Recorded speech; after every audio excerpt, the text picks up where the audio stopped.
What's up, everybody? We Three Kings are back. It's been a while, off-season hiatus, but we are back in the saddle, back in action again. It is great to be back with you, gentlemen. Laz, Nate, how you guys doing? Doing good, man. It's been a long time, super long time since Dallas, and then we said our goodbyes, and we really did say goodbye, hey? But it's good to be back. It's been a long break, a very long break. We met up, as you said, at Dallas, and then everything shut down because it's a month-long break. But now we're back. Now Counter-Strike's back, and I'm very excited to talk about all of the changes that have happened in this last off month, quote unquote. Yeah, it's been a weird off month. There's been a lot of changes and shuffles. So we mentioned the last thing we did, and pretty much the last thing anyone did before the off-season break. Yes, there has been Blast since then. There has been IEM Cologne play-ins, but IEM Dallas was the last big event we had. And why don't we just kind of review things, because we were there in person. We got to see that amazing Ancient game, which, in my opinion, one of the best LAN matches in recent memory.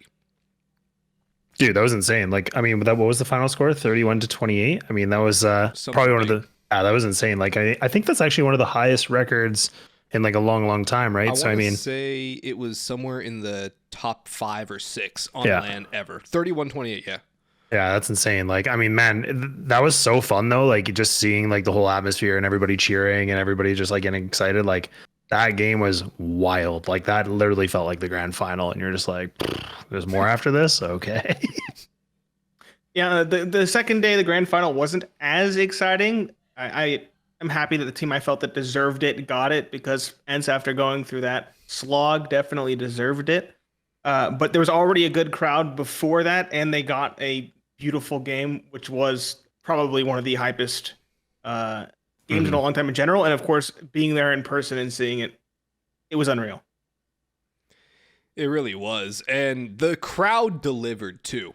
The crowd was loud. It was cheering for everybody. It never felt like a library in the arena. There was always noise. There was always some sort of action going on, some sort of response.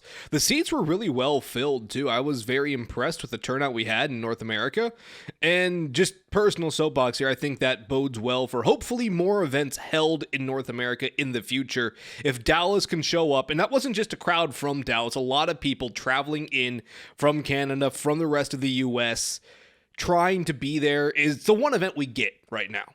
So people wanted to be there, the crowd delivered, and I hope the players liked it. I hope that we get more in North America, at least one more event. We don't even get IEM New York anymore, so give us something. Give us one more big event, please. Would be good. We show up, we're not quiet here.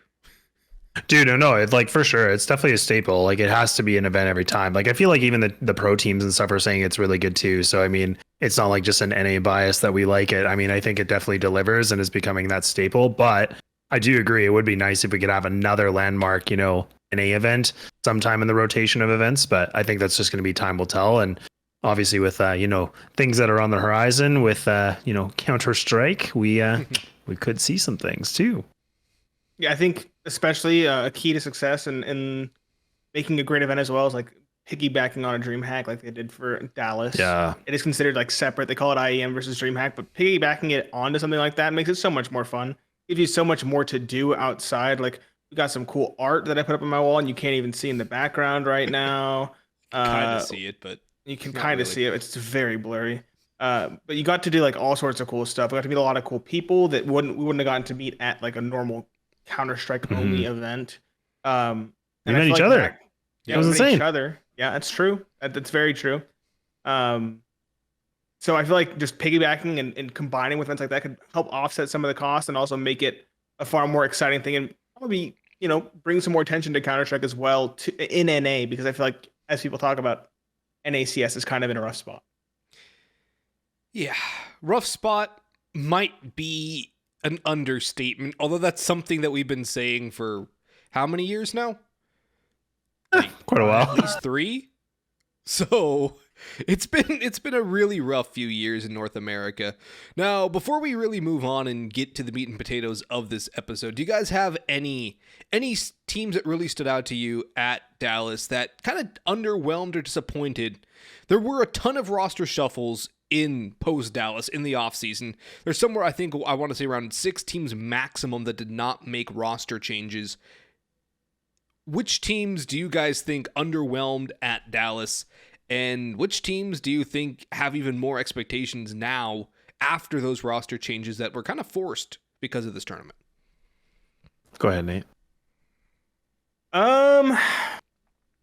I mean, G2 didn't have the best of performances. They didn't make it through their. Did they make it through their group? I don't even know. I'm trying to look at this. They made a playoffs. They did make it to playoffs and lost to FaZe. Okay. Mouse did pretty well. In fact, they punched above their weight class. I think the team that really kind of bombed out that most people would not have expected was Furia. I think that's the biggest one. And I think they have very high expectations coming out into this new era of Counter-Strike because they have fallen, because they have that mentorship, that infamous name. I feel like there's a lot of eyes on Furia and there's a lot of pressure to perform now, but they really aren't having too much success as far as I know. Mm-hmm. Yeah, I feel like the big conversation at that time too was like FaZe. I feel like they were kind of like around everywhere. I mean, they clearly did quite well. Like, I mean, they came third, fourth, but I mean, their results were kind of shaky, I felt like, and they were kind of in a weird spot where they were like having good games, but like some really big slumps. But obviously I'm biased. I think Mouse were, the big surprise for, I think, everybody. Like, they again, like, came out of nowhere, made it to the grand final, a bit of a blunder of a grand final, like with a 16-9, 16-10 loss, but again, still pushing to a grand final is something you haven't done in forever is pretty insane to put in perspective as well. But I think them and ENCE were obviously the clear teams that were like really impressed me, just considering like they both, like, I didn't expect them to go this far, but they did. I mean, Mao's, that was dead team buff right there. Yeah, it was. Yeah, 100%. No pressure. Just have a good time, boys. Have a go. And boy, did they with that second place finish. That game against Heroic they had too was fantastic. Did not compare to ENCE FaZe, which was the grand final in my mind in terms of how good that event was. But the teams that disappointed me too, I think Liquid has to be added to that list. Yes, it was Nitro's last hurrah, but coming in on par with a Complexity team that was not exactly playing to the best of their capabilities at the time is not inspiring. And that did lead to some changes with Liquid, which we will get into in just a little bit. So that one's coming up in probably the next 45 seconds or so. Yeah. But OG as well, another one that struggled. Cloud9 too. All 4 of these teams in the 7th to 12th place area right here in the middle, Cloud9, OG, Complexity, Liquid, all made what not quite fire sale changes in terms of complexity, but some big changes, some core changes really to a couple of these teams, OG and Liquid in particular. And with that, why don't we look at the Cologne play-ins? Because we did have Liquid, we did have Complexity, and we did have OG competing in this tournament. And some of these teams did have success. Some of these teams, not so much. Yeah, I mean, maybe I'll just start with the obvious one. I think I know you want to talk a lot about this too, Boggs, but I think Complexity obviously is a big highlight for us. I think a lot of that NA bias kicks in a bit too, because again, this was a team that they kept to their strings about staying NA for the most part. Yeah, and exactly. You can see it right here. Boggs is kind of hovering and everything, but like, the results are just really unfortunate. Like, they're just not able to, get some wins. They're not able to scrape things through. They had a 19-17 loss to Fnatic, but I mean, again, like, we're just not kind of seeing that same result. It is a new team, essentially, with a Liege being thrown into that. But I mean, I'm excited that Complexity stayed NA. To be honest, I think that's kind of been like their blood since beginning of their iteration of Counter-Strike, even back in 1.6. So it's good to see. But I'm hopeful there'll be more time for sure. Yeah, I think Complexity's the team that we're all kind of hottest on. They made the strongest move on paper. They picked up a Liege, one of those long-time mainstay names in NA, replacing a younger gun in Fang. And so I like the idea. They aren't really jiving yet together. I think give them more time, and it should be something more exciting. Complexity, though, I was definitely hoping for a lot more coming into the plans. Yeah. Well, now, was this game what kind of gave us that hope, though? The NIP? Yeah, that win over NIP. It was close. It was hard fought. But at least in my mind, this was the game where I'm like, oh, okay, this team might actually do something. Mm-hmm. Yeah. And Blundered. Yeah. I mean, then like for people that can't see, like, I mean, that was a 2-1 win for Complexity. And like, let's just put in perspective, it was a 16-14 loss, 16-12, 16-13 win. And then it was pretty much just straight losses. They got another map win against NIP, sorry.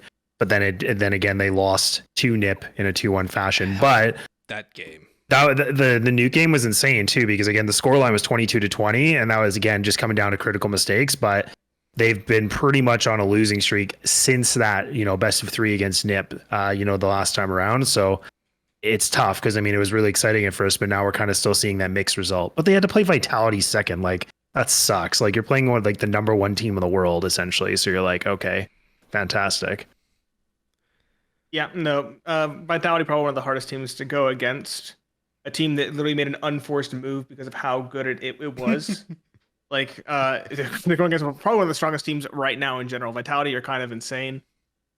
And honestly, you know what the funniest thing about Cologne is to me about in general everything is it's G2. Because they were making that point of not making a roster move and they were boasting about it on Twitter during the offseason. Like, yeah, no, we're sticking with Hooksy. We're sticking with everybody. He's staying here and he's sticking with us. And then they're like the weakest team coming into it. Yeah. But I got to say, though, like quickly, is that I'm actually really impressed they didn't switch to the roster, because I think when we were at Dallas, there was a huge conversation about Hooksy felt like he was out and he was playing like crap. And I think he was just mentally checked out, like, okay, I'm out. Like, they're not going to keep me anymore. And then they're like, no, like, we actually want to keep you. So that to me was a big shock, but I'm also really happy they kept it. And then they almost fumbled the bag entirely against a team that we're going to talk about.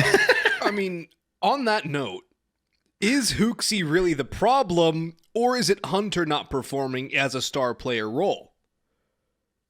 I think it could be a bit of both. Yeah. Like, I mean, the funny thing is too, when you listen to Hooksy in the interviews, like he was joking. He's like, look, I got Nico and Monacy. Like I literally have some of the best players in the world. So like, I got to start winning these games. So it's like, he recognizes all the tools he has. It's just figuring out how to make it, really run really well. But yeah, it's just still so many gaps in their gameplay. It's weird for such a high caliber team. Now, there is an elephant in the room. As usual with North American Counter-Strike, there's never not an elephant in the room. This time, it's not EG. In fact, hats off to EG for doing the right thing, even though they didn't want to, even though they tried every other possibility besides doing the right thing. They did the right thing, and they're actually not doing bad. Amazing how it works when you use the North American talent in the pipeline that you built the Blueprint project behind. Anyways, Liquid are traitors. I was going to wear my Liquid shirt. I have a Liquid shirt with the Canadian flag, American flag, Brazil flag logo, from I think it was the 2018 Berlin Major. Throwback there. I don't ever want to wear that anymore. Mm-hmm. Screw Liquid. I don't enjoy Liquid anymore. At least, at least they did the respectable thing, Boggs. At least they did the respectable thing. They left NA and gave us our spot back. Okay? True. They left us our spot at the very least. They didn't stay in NA and try to hog one of our major spots or other qualifier spots. They went to EU with, honestly, some very weird talent that I did not expect them to sign and have suffered. And they deserve it. Right there. Yeah. 12th. I mean, who did they lose? I feel like they lost to Big. They lost to Astralis first, and then they lost to Big. No, they beat Big, and then they lost to 9. Yeah. Astralis is actually looking really good, though, on that note. Mm-hmm. They're looking great. Yeah, and that's even a good move as well. Like, I know Glaive got kind of the boot, which I think was really necessary. And I mean, it kind of comes back into, like, I know we're hopping around here a lot, but I think it comes down to that same conversation about Elige, because yes, it's really frustrating that Liquid have kind of moved away from their staple as an NA team, kind of like Complexity. But I'm also kind of glad again to see like Elige like moving to a new team, giving a refresh. Because I mean, after time, like you start to get really comfortable. You're not really playing to your fullest potential. And sometimes, honestly, the change of scenery can make the biggest difference in the world. And I think we're kind of seeing that.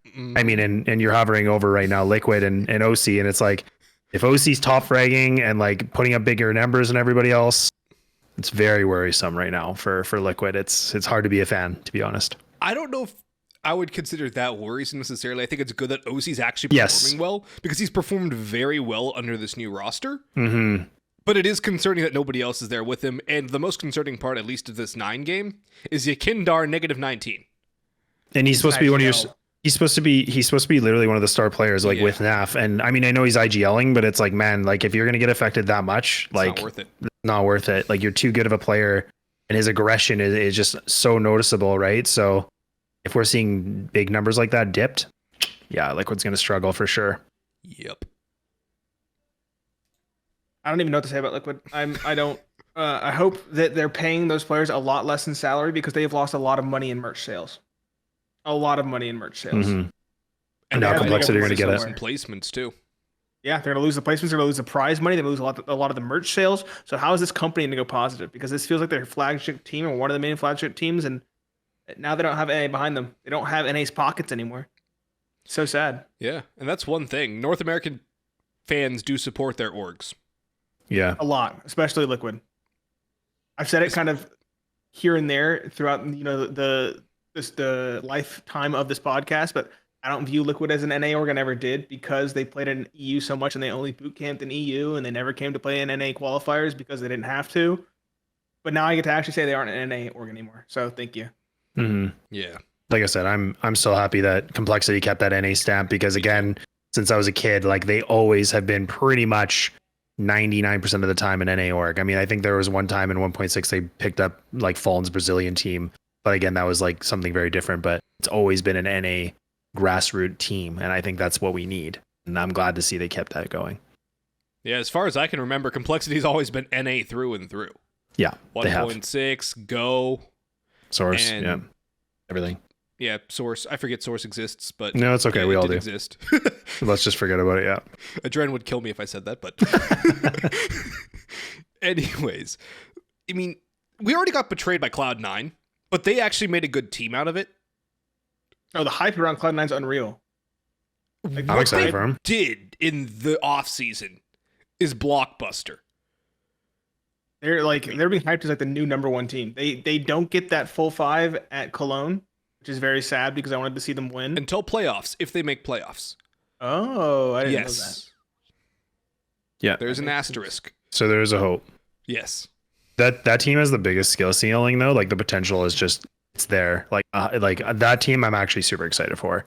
Like I like Cloud9 as like an organization, but like I wasn't really following the other team. Nothing really attracted me to them. But now that they made this switch up, I think this is really good. Like Perfecto being there, Electronic, man, those are some of the best players in the world. So it's pretty exciting to see. Especially freeing Electronic up to rifle again. Mm-hmm. Huge. That's where you get really scary, because back before he started doing all the IGLing work for Navi, the man was one of the best riflers in the world, arguably a better rifler than Simple, who was still a top 3 rifler. You take away his op at that period of time. Yeah. Nowadays, it might be a different story, but you put Electronic into a good team with a good environment, that team is going to thrive off of him. And Cloud9 have set themselves up to challenge a Vitality roster, which arguably has gotten stronger with the addition of Flames, who has been a great talent for a multitude of years. Going back to 2016, 2017, playing in advanced on all Israeli rosters and absolutely carrying those teams. Now he's finally got the shot with OG, moves up the ladder to a much bigger team. I think that Vitality has made themselves a very good contender, and heading into CS2, we see ourselves with 2 very strong teams at the top in Vitality and Cloud9. The question is, can anybody else even hold a candle to what those 2 teams are capable of? Mm-hmm. Who's IGLing Cloud9 now? Is it Hobbit or is it Electronic? Because that part I was a little. Hobbit. I want to say top it. I thought it was too. Like I thought Hobbit was kind of taking the reins so that Electronic can play back to his old style, and then maybe second IGL, which I think would make sense to be honest.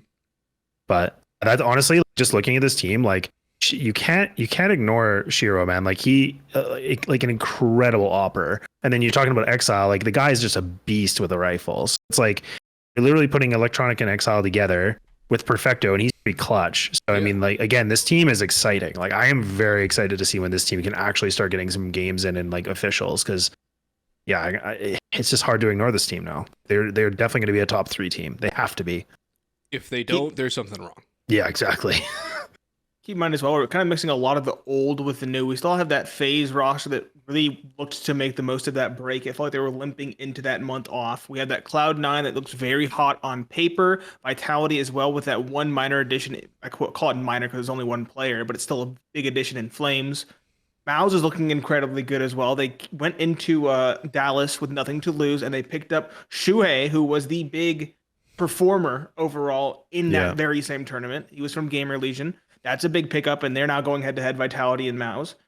That's what, Monday? That's so tomorrow at 3:30 in the morning. Maybe I'll wake up for that. Who knows? Heroic has stayed the same, but Heroic is still dominating. Ents is awesome, as always. We talked about them winning, and Dallas coming out hot and then keeping the same roster going through. Like, it's a lot of the old and the new. I want to see what Vitality can do, what Mouse can do. G2 phase is going to be interesting because it's two rosters that actually stayed constant throughout that offseason, which is a rarity, as we talked about.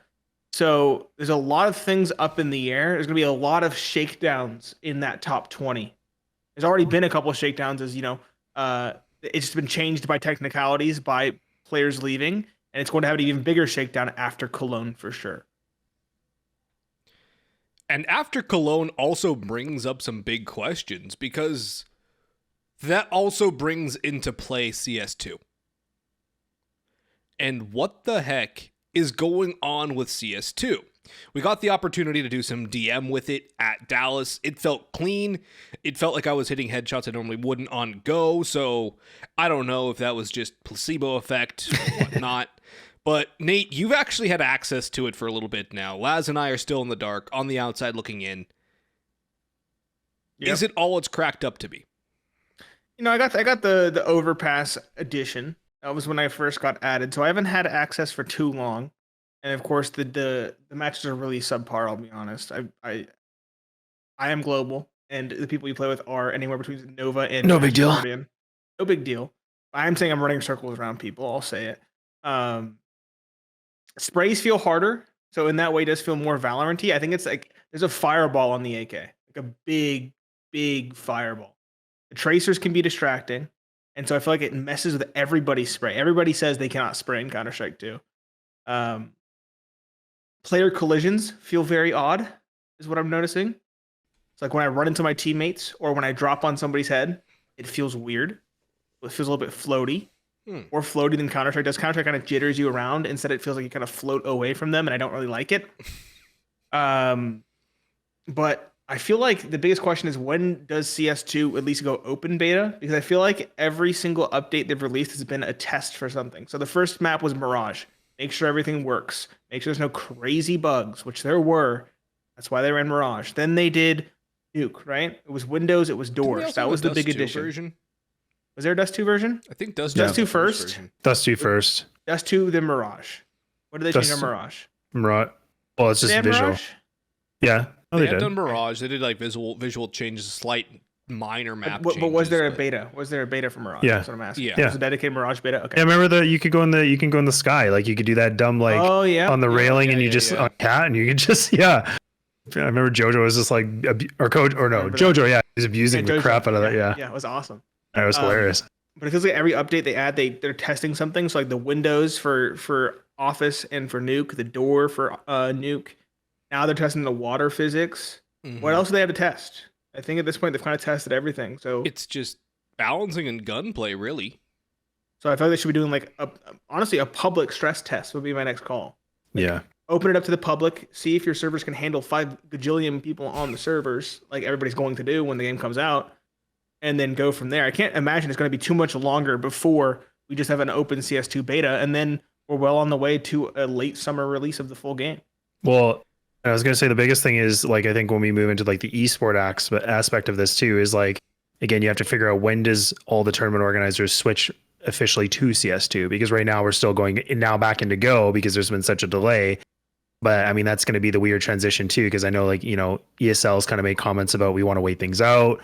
We want to wait for CS2 so that we can like not have a weird, mid-season rotation. And I don't know, we're all kind of in a weird spot right now. But I know back in the day when we did, Source to Go, like it was pretty much they did both games for, I think for at least a season or two, and then they transitioned like exclusively to Go, which I don't know if we would do that now since the game's supposed to be that much closer to the same version. But it's going to need tweaks. I think we all just have to accept that. That's the thing. If it comes out and esport ready, I guess, right?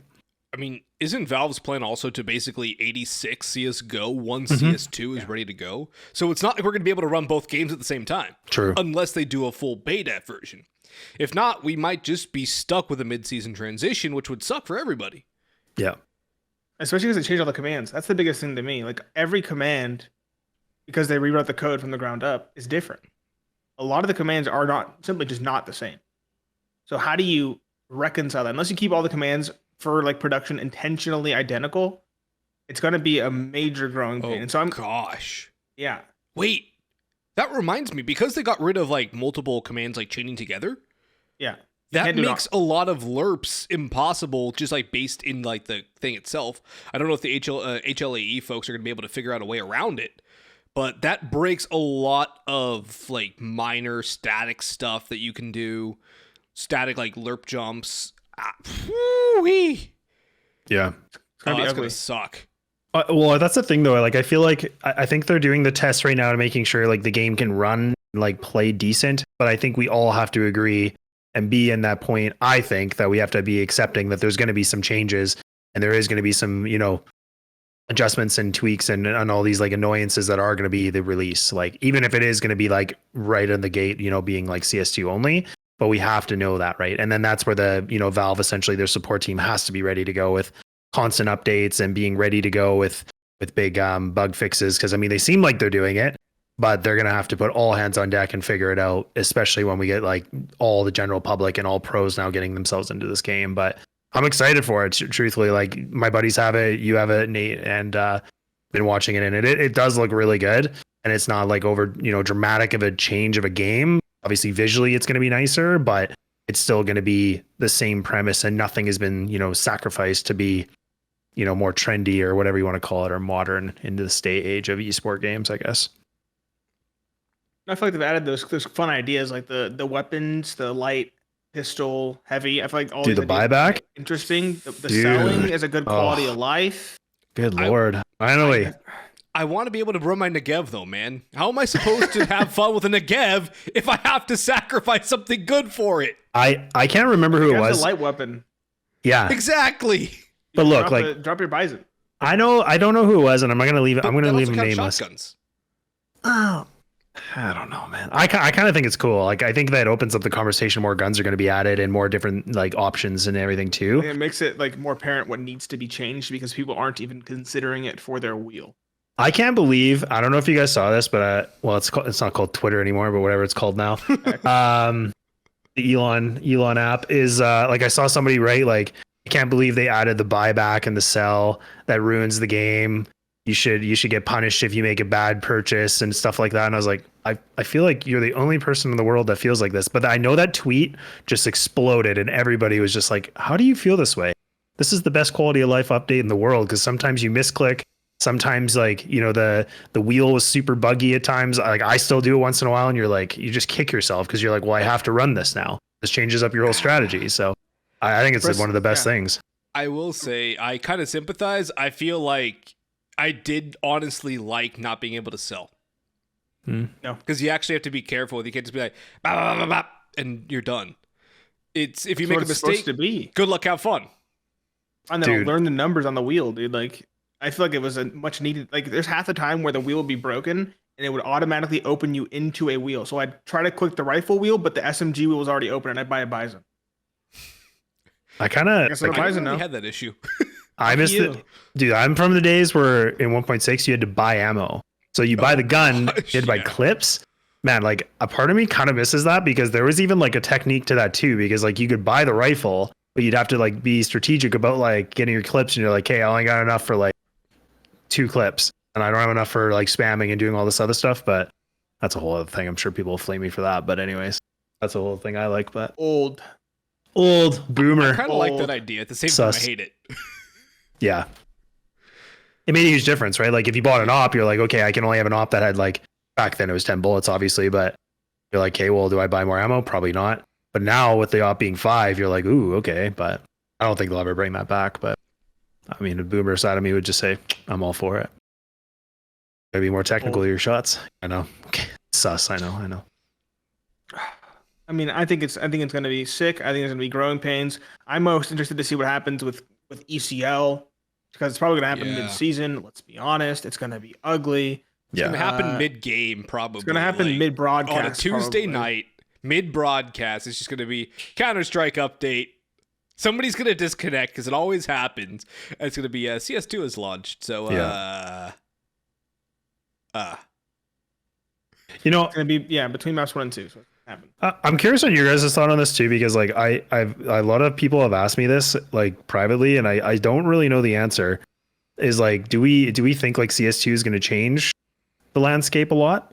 Like, I think this part of me thinks that there'll be a big blow up and people will be really excited to get back into it. But it makes me wonder because the game's not that much different. Like the game is still the same, which is good. I think that's what makes it a good esport. But I'm wondering if it's going to be enough to bring in more TOs and more like, opportunities for that tier 2, 3 scene to like work their way up into the ranking, I guess. Here's what I'll say. I think the bigger deal with that is people are realizing that other games and organizers for other events that they're in are not as sustainable as other organizations once thought, and so other fronts will dry up, leading to more people either coming back or trying Counter-Strike. I think we're going to get an influx of people from that more so than from CS2, but CS2 just acts as a lantern to draw in those moths. Those metaphorical mods. at least an NA at any rate, because salary and sustainability is a bigger deal here than in pretty much any other country. Mm-hmm. Like what some countries would consider, hey, you're well off. We're like, yeah, I'm scraping by here. Mm-hmm. Yeah. No, for sure. It's such a different premise than it used to be. Like, again, making myself sound like 100, but like when I used to play and compete and stuff, it's like it was just pure passion, right? There wasn't money. Like it was all about you enjoy the competition in the game, and it was all about bragging rights. And don't get me wrong, like pros definitely deserve to be making a salary. They're traveling, doing all these things. I get it, but there also has to be that correction of people expecting to, be making like crazy money at tier 3 and 2, or like some decent money at tier 3 and 2. It's like, look, like you have to prove yourself. You have to go through the grind in some degree here, in my opinion. But there also used to be a lot more leagues back in my time when I used to play. So I hope we get that again. Like I hope we get more divisions and we get more teams that get themselves involved, because that'll be exciting. But I gotta say, and I don't know how you guys feel about this, I think it's got to come down to the matchmaking system in CS2. Like, because I think we all know that CS:GO is pretty much dog water, and Valorant definitely beat them on that. And I think that's the only really good thing I could say about Valorant, in my opinion. I mean, a lot of Valorant pros hate it though. I mean, here's the thing. I don't think it's possible to make a good matchmaking. True. Better than CS:GO though. There has to be a better one than CS:GO. Valorant proved they proved that there can be, for sure. A better system to know how close you are to ranking up. Supposedly playing people around your rank, which I think makes sense. Or if people are on a hot streak, you're like, okay, you're gonna play people on a higher rank to see how well you do. And like there is a method to it for sure. But I like how they integrated everything in Valorant. I feel like I'm talking a lot about Valorant, but I like how they've really embedded all that into the game. Whereas I think, for CS, it's always been a lot of third parties, which I think is great. But it'd be nice if there was an easier way for newer players to understand that transition to utilize those services a little bit better. Also, I think VAC Live fixes my major issue, which is cheaters. That's my biggest issue. It is not the fact that matchmaking might be a little bit esoteric and you can't tell how close you are to ranking up or ranking down. My issue is cheaters. People making brand new accounts and playing against me, and reports automatically impacting my trust factor just because it's AI. Like it's an AI ran system. That's my biggest issue. But I mean, like Valorant, when you had those top tier lobbies, you'd have 2 people from EU queuing in, and because of how public all of those lobbies were, you'd have like betting on people's pub games. You'd have betting. And so people would snipe those games, get in their lobbies, and then throw so that they could win their pets. Oh my gosh. Valorant matchmaking was legitimately one of the most degenerate things I've ever seen in my life. Terrible at the high level. At the mid level, honestly, every single game of Valorant that I've played recently, which is, like 3 in the last 6 months, have been terrible. They've been so much more toxic, so much less fun. And that just could be my experience. But I don't think Valorant's matchmaking system was better. I think it was easier to understand, but I don't think it was better. I'd agree with that. And I will say, I have to concur. I feel like Counter-Strike games have gotten a lot more enjoyable on average than they had been for a long time. It feels like the community's either matured or people are just chilling out. Mhm. And the last time I played Valorant, it was not an enjoyable experience, and I have not gone back to play it in a very long time. And I've had friends be like, hey, come on, just go stack with us. It's like, no, I really would rather not. Yeah. Because you If can't it's a even 5-stack, either- I can see it. I can see a 5-stack being okay. I'll say that. I'm stacking with the boys. I think it Yeah. would work, but But that would require 5. We didn't have 5. We had 4. And that meant there we you would have had to play with 3 because you can't 4-stack in Valorant. Yeah. fun game. I just think, again, like I think I agree with you both. Like I probably should have corrected how I said that, but I think it would be nice if there's a way that CS2 can embed like Faceit. Well, I mean, it's not ESE anymore, but like, the Faceit client within the game so that we're all playing, the same servers. You're doing that rank up system. I love Faceit. Like it's great. It's a good system. But again, it's like getting the casuals that want to kind of push themselves more to learning those systems and using those systems, where I think Valorant matchmaking again was kind of a big piece for that, where like you can, use that tracker site or whatever, and you can see how well you're doing, blah, blah, blah. But yeah, I just hope that CS2 cleans it up a bit. Like I'm not expecting some like new, up to date, crazy new thing, but like it'd be just nice for it to be better than CSGO's because it's trash. You want to see the funny number go up and go down after each game. Is what I'm hearing. You want to see the What? funny number go up and see how close you are to the next rank Yeah. and stuff like that. Dude, there's I been thought- times where I bottom frag and I rank up and I'm like, how did I rank up in this game? And then I like Ever there's ranked games where above tie? I Yes. feel like I have, yeah. And then That you one and makes then no you, sense. and then you top frag and you like go beast mode and then it's like, nah. Like, okay, Yep. sure. I carried, but apparently that's not enough. I don't get it. We'll see. I think Counter-Strike's kind of going to be more the same. I feel like they like being mysterious like that. I feel like they like keeping people in the dark. Mm-hmm. And I do think there's a certain mysticism about it that I like. It almost does make you want to play one more because you're like, what if this is the one? I know. It's true. It is Instead of true. being like, I'm going to stop now because I'm burnt out Mhm. and I don't want to risk it. Yeah. Instead you're like, but it could be. Mm-hmm. This could be the game. Yeah. No, and honestly, Nate, I think your point about like how they are like hands off or they're like a bit more in the dark, I think that's really good. Like again, we can compare the apple and the orange here of both these games, these esport FPS titles, but I think there's pro and cons to both. But I think the fact that we have a good ecosystem where like a lot of tournaments can pop up and like all these things can happen is really beneficial, especially for younger teams that want to like get reps in and play official games and not just scrims, because I mean scrims can only tell you so much, right? But when you start playing like actual matches, it makes a huge difference for teams to grow, and that's where we build the talent, and that's where the grassroots conversation comes into play. So I'm hoping that we will see it with CS2. I've always been kind of 50-50 with it in a way, just because I'm really hopeful, but I'm also like, how much can it really push? I don't know. I feel like we saw so many TOs pop up for a game like Valorant when it first came out, despite all of the limitations that you can have as a TO in that game. So I feel like Counter's kind of going to be the same way. It's going to be a lot of smaller events, people trying to get their feet wet, dipping into the foray that is competitive Counter-Strike. And I feel like there's going to be a pretty big path. I'm hoping for a resurgence in NA. And I think some people are already coming back. You see Steel, Q, and FPL. You see people like that from Valorant before. I think a lot of Valorant old heads have been re-added to FPL. I think we talked about that at Dallas. With with his name escapes me right now, but he's so nice. Slove. Yep. Oh, Slove. How We could did you talk to forget him about Slove, that. man? I don't know. Because I do message him on Steam from time to time, so I do know Slove. Actually, you know what? Never mind. No, I don't. He doesn't follow me on Twitter. That's why. I forgot who Slove Ooh. is. Wow. Is it just called X now? Do you just call it is X? yeah, it's called X. Who calls it X? Everyone still calls it Twitter. I know, like I don't think I'm ever not gonna call it Twitter. I'm gonna call it Like- Twitter forever. It's a strong. That's No. what it is. On that note, a smart rebrand would have been Twitter by X, since he wants to make like this giant internet conglomerate instead of just renaming the whole thing, but keeping the branding. But I don't have $44 billion to spend on a company, so what do I know? True. Yeah.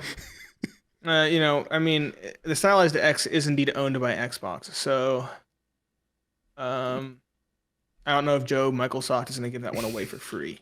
See, Dude, the best is I don't know if you guys saw it on Twitter, but the guy that had the handle as X and then he lost it. Yeah, I mean, yeah. technically, And they you keep don't offering own your him- handle though. No, I They know, don't have but to like offer him anything. I know, It's but the they TOS. but I don't know if it's a troll, but like I saw like he said he got offered like merch and then like Tesla offered him a job and stuff and he's like, "Are you kidding right now?" Like he expected some big payday and I'm like, "I don't know, man. I don't You think got that's more how that than you works." got. You got more than Yeah. you should have. Take the job offer, man. Like you're going to have Seriously. a guaranteed income like Tesla I don't pays know. pretty well too. It's not easy to get into. Same with SpaceX. Yeah. I don't know. I kind of was thinking, what is he expecting here? Like a couple $1 million check or something? Like what does he think it's going to happen here? Probably expecting something. He thought he was going to get a few bands at the very least.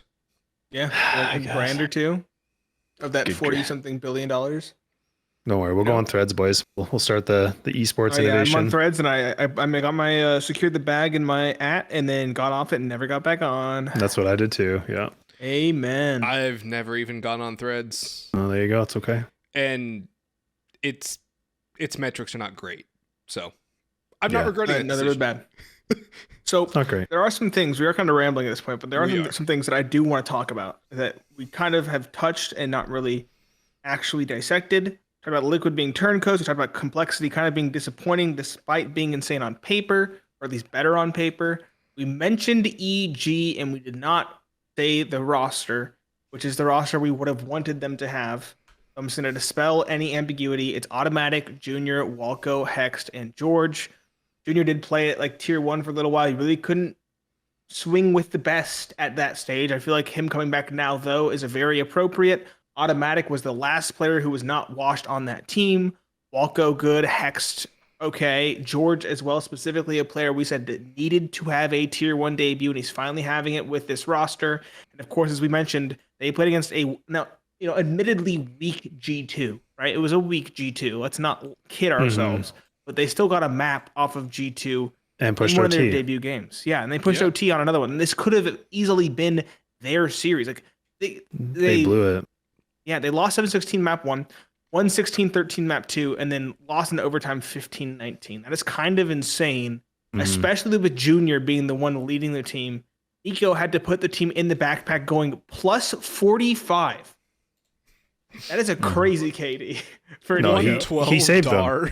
Dude, he saved them. 1.67. He I did. watched that, dude. I watched that game on Mirage. That was insane. Like he literally saved them. Like, but Walco was playing lights out. Like the guy was just killing everybody. Like he was getting entries.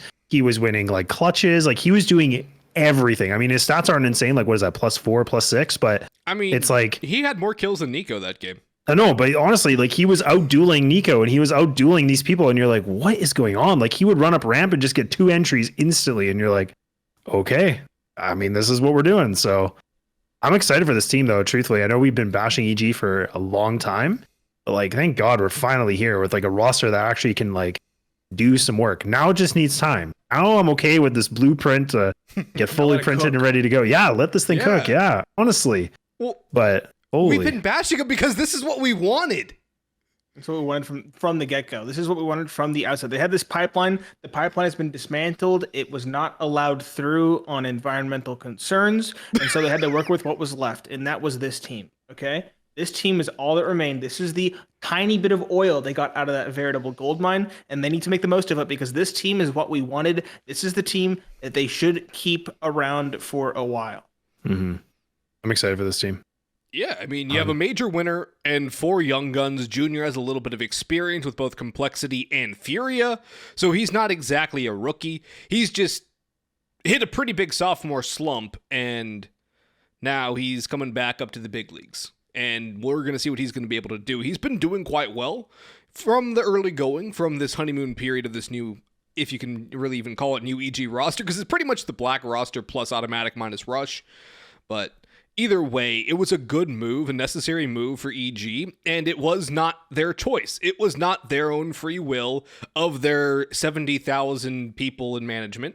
They were forced because they didn't get any EU imports. They wanted to go EU, and this might actually be something that is a massive blessing for the EG management, which is going to satiate investors, is going to satiate their own overseers, because let's be honest, surely the people who are putting money into this organization were watching them fail after having all this hype, paying for all these players, and we're questioning what the heck was going on when they had 4 rosters on this team, on this organization. Now they're down to 1, and it's not even the one they necessarily wanted, but it's doing better than the ones they had before. Already, EG has had better results than the previous rosters under this regime. Just that one series against G2 was a better result than anything the old EU, old weird mix EG ever could have even fathomed. Yeah. And I think the one thing that's really exciting about this team too is I don't know if you guys caught it, but I actually listened to the interviews and things like that with Walco. I mean, he's the IGL now, right? So it was actually him losing to G2. I mean, he was very humbled. He was just like, look, like we made some mistakes. We're going to learn from it. It's a good opportunity. I lost to one of the best teams in the world, pushed them to the distance. I'm excited for this team. It was actually really refreshing. Whereas I feel like you always hear the classic answers like, oh, we didn't hit our shots, or oh, we were off today. But he was just like, no, we dropped the bag. We should have got it. We should have done this. We'll learn from it. And it's like, I think the mental, just again, I know it's hard to say from one interview, but it's refreshing to see there's no ego, I feel like, or like what I maybe thought was happening before with all the veterans and stuff like that. Now it seems like they know they have to work hard. And I think that's what's going to make them dangerous, potentially. Little chip on the shoulder. Yeah. Prove their worth, right? Like you said, I mean, there was all the EU imports that they were trying and these crazy negotiations. We were all hearing about the roster shuffle and the roster mania, but they went back to just kind of, mixing their EG block team, just getting rid of one and putting somebody else in there. So, which was, I think, a good addition. Like Automatic to me is still a really good player. He just needs to get himself in a better environment, which I think this will be that better environment for him. And I think, again, we talk about George kind of being hamstrung by playing support. I think kind of at this point, that's what he fits best into. And I feel like George, if he's the person in your backlines, he's a scary person to have. I think there seems a lot of depth in it overall in terms of individual skill. Once they iron things out, once they get that exposure to tier 1, it'll give them a big jump in terms of individual skill as well, in terms of individual comfortability. And I do think this EG team is something that you can be scared of given a season or two. Yeah. Yeah, the next question is, what's their next big event? Oh, it's Pro League, their next big event. Are they in Pro League? Okay, they are. They are they're a partner team. That's from what the I Live figured. agreement. So yeah, they're in Pro League. Let's see what group they're in. I'm actually curious now. They play ends first round. Yeah, it's rough, man. Ouch. We can't have nice things, man. You got to get tested against some of the best teams. They get to play MIBR in round 2, and they'll win that. So they could win that. They should. They already did it before. They can do it again, I believe. Definitely. And then after that, it's Mauser Ents, though, and that's going to be another painful one. That is going to be Mauser's crazy. I'm excited, the dude. fact Like that Maus Ents meet in this round here, second round, is just kind of brutal. wearing the Mouse jersey, dude. I like as a Mouse fan from like way back in the day.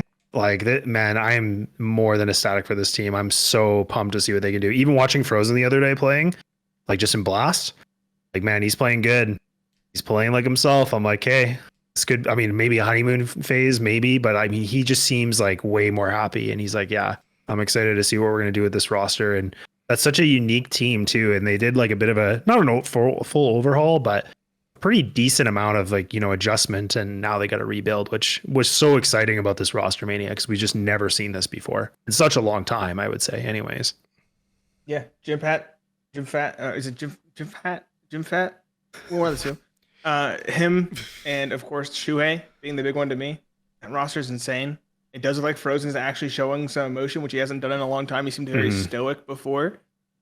There's a lot of question marks for me going into this season of Pro League. I'm very excited to see who comes out where. Yeah. I mean, there's some opportunities here for some teams to deal some damage. I think Maus is definitely one to look at.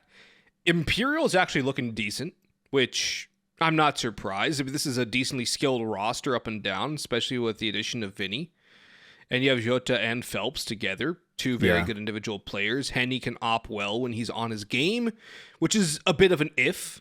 But when he's on his game, he's very good still. Bolts as well, with a very experienced and very good coach in Zach. This team has a lot of potential. I'm not on the Virtus Pro train anymore. I haven't been on the Virtus Pro train for a very long time. I still think that they're one of the most fraudulent major winners in history, but it is what it is. Heroic, maybe they'll be okay. I don't know if they can compete with Vitality. I don't know if they can compete with the new Cloud9. I don't know if they can even really compete with ENCE. My question is, how hard is Na'Vi going to crash and burn? Because I feel like that is a plane crash of a team. That's a plane where both engines caught on fire and then the tail fin was shot off. Yeah, I feel like it's a mess. I feel like they kind of just threw players together to see what would happen.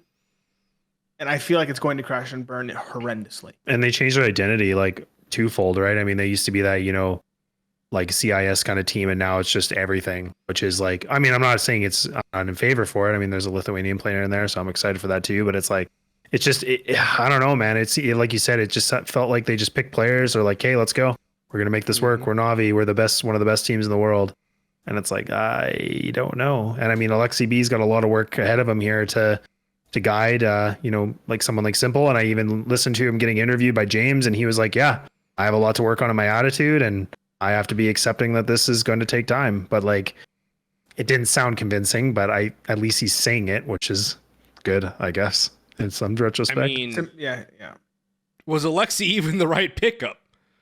I mean, that seems to be honestly the $1 million question, because I feel like a lot of people, there's one side of the coin where people are saying he didn't get a lot of opportunity, but then there's this other side of the coin where people are saying he's not as good as people think he is. So then you're like, he's like, again, just drop the bucket. He can't, get these big name teams to do much damage, right? I'm kind of in the middle. I feel like this is a good opportunity to see what he can do with the tools he has.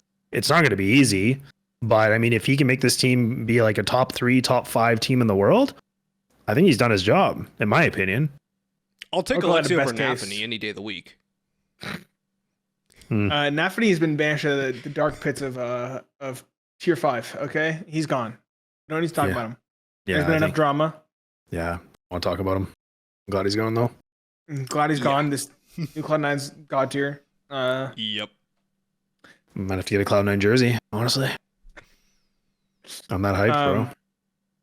I do want to talk about some of the more domestic stuff, since we do. Yeah, I was gonna say predominantly we have kind of one team to tighten the Overton window. Go to M80. Yes, thank you. You read our mind. I was waiting to talk about this. Best core, I would say, in ECL right now. Oh yeah. Bob's Swisher Rec is insane. Speaking of ECL, I have no idea what teams are even competing anymore in ECL. I might be able to pull up a Wikipedia page. It's on HLTV. It is? Like the teams listed. Yeah, like half the teams listed though I think are dead. Like there's Strife, there's EG Black. As far as we know, that team does not exist anymore. Rush is gone. That team does not exist anymore. Yeah, there's like when is ECL even scheduled to start officially? August 15th, I think. Yeah, it's some crazy date. It's something weird. They're really waiting. So like half a month. They were gonna wait for CS2, and then they said, never mind. We're gonna go. Strive has one player listed. That's what I'm saying. Pain Strive has one dead. player listed. XATK has a slot. I'll just drop this over here. There you go. That's what I was looking at. Yeah. The only This storyline team that will still exist. Yeah, unfortunately. This team is just why. Droid versus Timberman, baby. That's my storyline going into it. This team could be okay. Yeah, not bad. This team will suck. Timberman's kind of crashing and burning now. Yeah, I agree.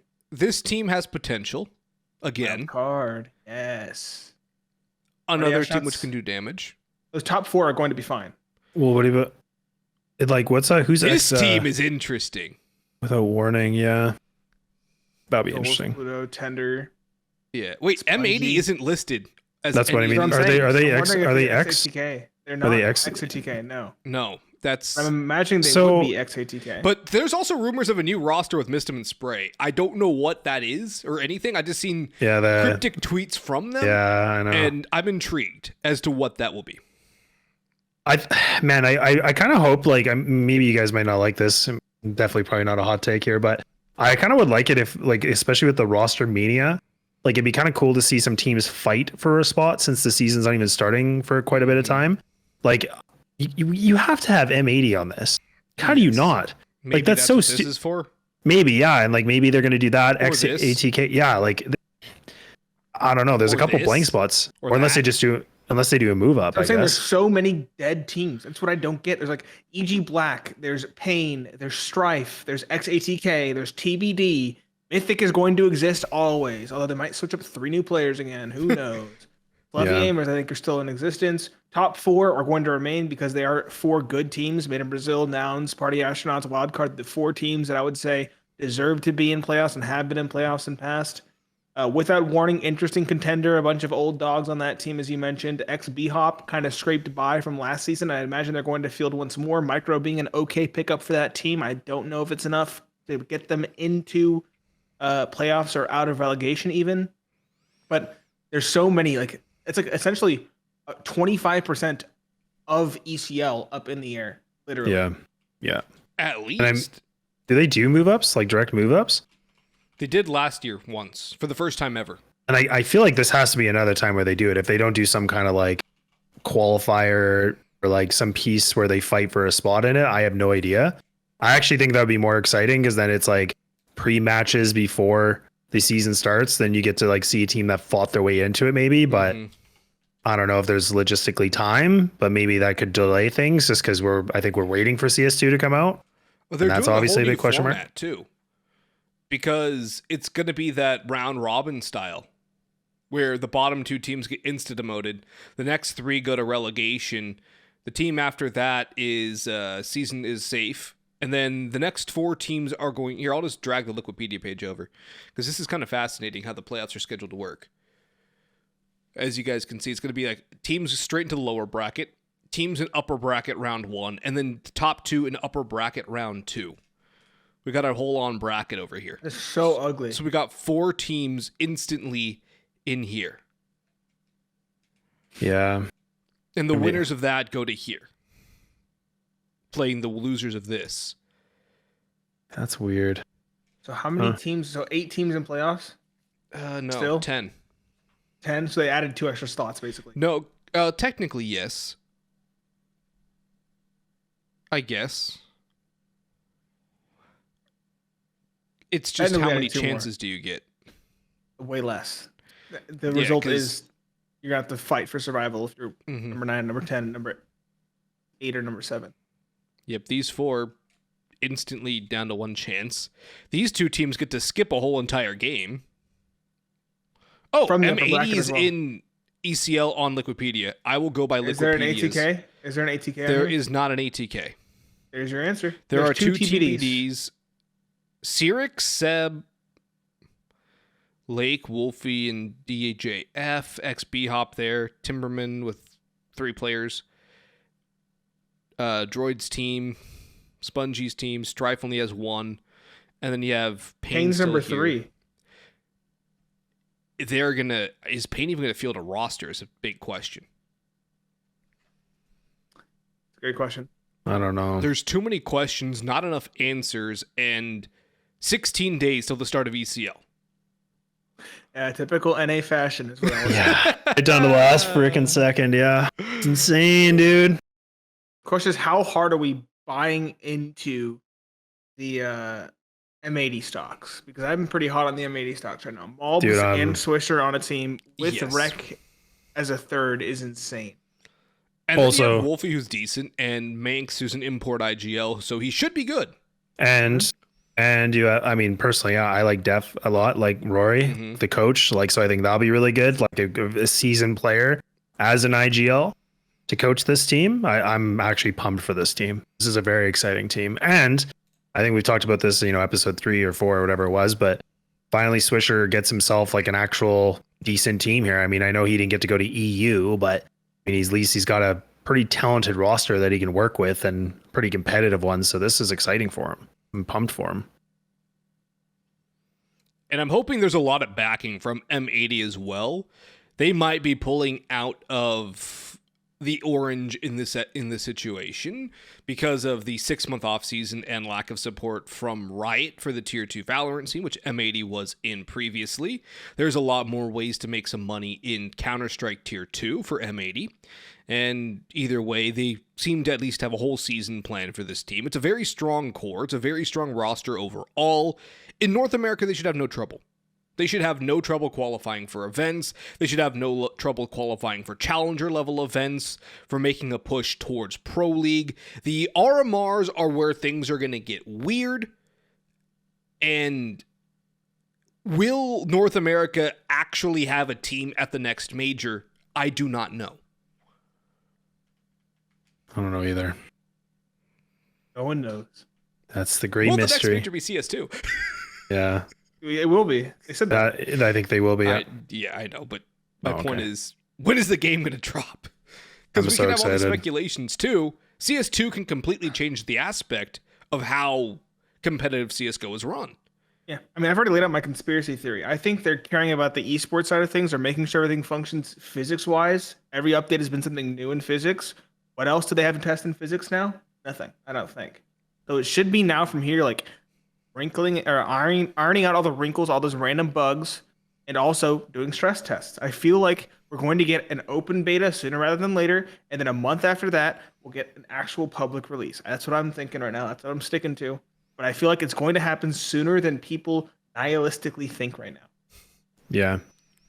I think there's so many rumors about like August and September and all these other things, but I think I mean, they said summer, so, and it's not like the game is that far off. Like I've even listened to like Sponge talk about it and Moses and those guys, and they've all said like, yeah, like the game's fine. Like there's like a couple little annoying things, and sound was obviously the big issue when the beta first came out, but I think they've, for the most part, adjusted that. But I think that's always going to take some, TLC, because I mean, sound, I mean, even in CSGO, like sound, sometimes you're like, what the heck am I listening to right now? Like, are they above me or are they below me? I don't even know anymore. So yeah, like I think this is just, we know there's a problem and it's just going to keep getting corrected, which is good. Yeah. It's going to take some time. I'm hoping it doesn't drop mid-season and completely wreck everything. No pun intended.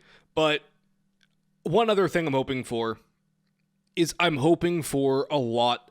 Nate mentioned those smaller orgs. I'm hoping for a lot of smaller TOs to make some tournaments in North America. Yeah, really. We hope so. desperately need it here. And that is really where EU has a major leg over us as well, is all those experiences those players can get before they get to the top level, before they're really thrown into the fire without any tempering.